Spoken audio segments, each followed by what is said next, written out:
வணக்கம். நீங்கள் பார்த்துக்கிட்டு இருக்கிறது பனிமூட்டமான்னு கேட்டால் கண்டிப்பாக கிடையாது. போன வருஷம் போகி பண்டிகையில் உருவான புகை மூட்டம். இதில் எந்த அளவுக்கு காற்று மாசு அடைஞ்சிருக்குதுன்னு பார்த்தீங்கனாலே தெரியும். வருஷத்துக்கு இந்தியாவில் மட்டும் 1,00,000க்கும் மேலே இந்த காற்று மாசுபாட்டால் பாதிக்கப்படுறாங்க. போகி அன்னைக்கு எல்லோரும் எரிக்கக்கூடிய பொருட்களில் பிளாஸ்டிக் மற்றும் ரப்பர் பொருட்களை கண்டிப்பாக தவிர்த்துருங்க.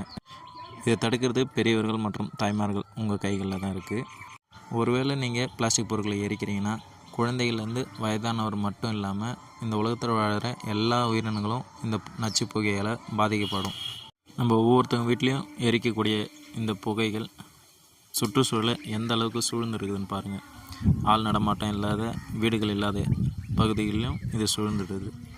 நம்ம தேவையில்லாத பொருட்களை எரிக்கிறத விட நம்ம மனசில் இருக்கக்கூடிய தேவையில்லாத எண்ணங்கள், எதிர்மறை எண்ணங்கள், கசப்பான நிகழ்வுகளை தூக்கி எரிஞ்சிட்டு இந்த பொங்கலை சகோதரத்துவத்தோடு அன்பாக பாதுகாப்பாக கொண்டாடுங்க. நன்றிகள்.